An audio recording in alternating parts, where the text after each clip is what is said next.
नमस्ते, मैं हूँ तत्परा अहोरात्रा। आपके साथ आज एक बहुत सुंदर विषय बांटने जा रही हूँ। इस चित्र को गौर से देखिए। प्रश्न चिन्ह बने इस आकृति में हमें 7 बिंदु नजर आते हैं। इन 7 बिंदु को 7 नक्षत्र माना जाता है। इन्हें सप्त ऋषि मंडल के नाम से जाना जाता है। ये सप्त नक्षत्र सप्त ऋषियों को दर्शाते हैं। इस प्रश्न चिन्ह के अंतिम भाग से शुरुआत करते हैं। यहाँ से पहले बिंदु को मरीचि ऋषि के नाम से जानते हैं।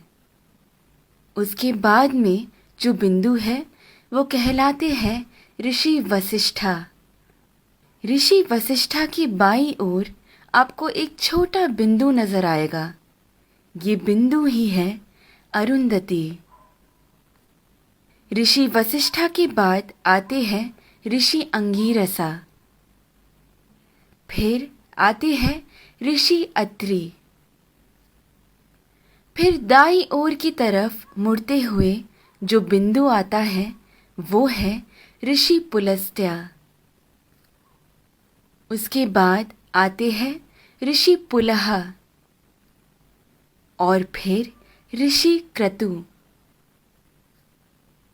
ऋषि पुलह और क्रतु के अंतर को 5 गुना मिलाकर नीचे की तरफ आएंगे तो वहां बसे हैं ध्रुव नक्षत्र। सदा उत्तर में रहने की वजह से उसे ध्रुव नक्षत्र कहा जाता है। इंग्लिश में हम इसे नॉर्थ स्टार के नाम से जानते हैं। बाल्यावस्था के ध्रुव नक्षत्र अगर उत्तर में बसे हैं तो वृद्धावस्था के अगस्त्य नक्षत्र दक्षिण में बसे हैं। अगस्त्य और ध्रुव नक्षत्र हमेशा उसी स्थान पर ही पाए जाते हैं। इन दोनों के बीच में मौजूद आकाश गंगा सतत घूमती रहती है। इस कारण से हमारी धरती अक्ष के ऊपर घूमकर घूमती रहती है। ये सच है कि सारा जगत भगवान के इर्द गिर्द घूमता रहता है, लेकिन वो हमें कभी नजर नहीं आ सकता। भूमि के अनेक कालों में से उसे 4 काल में छांटते हैं।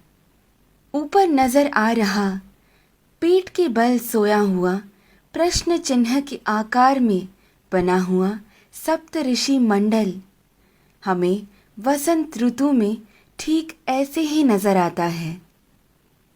आगे बढ़ते हुए शिशिर ऋतु यानी ठंड के मौसम में हमें सप्त ऋषि मंडल ऐसे नजर आता है।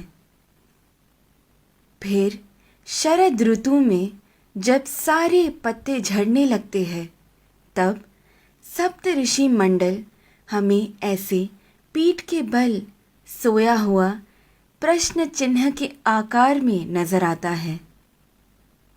और फिर ग्रीष्म ऋतु यानी गर्मी के मौसम में हमें सप्त ऋषि मंडल ऐसे शीर्षासन कर रहे प्रश्न चिन्ह के आकृति में नजर आता है।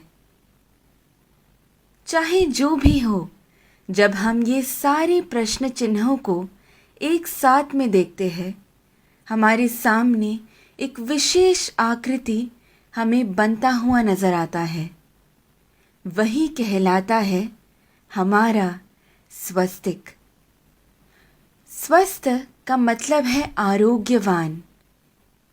स्वस्तिक का महत्व मेरे पिता मुझे हमेशा से बताते आए हैं, लेकिन हर क्षण प्रयोग में ला रहे इस स्वस्तिक का जन्म कहाँ से हुआ ये आज मेरे पिता द्वारा जाना, जो आप सभी में मैंने बांटना चाहा।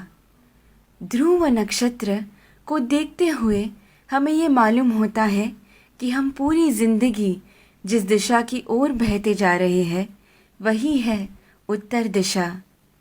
इसीलिए शायद हमारी भूमि पर भी दक्षिण में अधिक जल है और उत्तर की ओर अधिक ज़मीन है।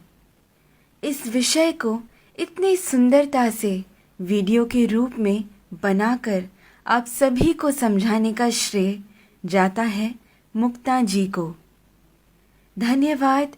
तत्परा अहोरात्र।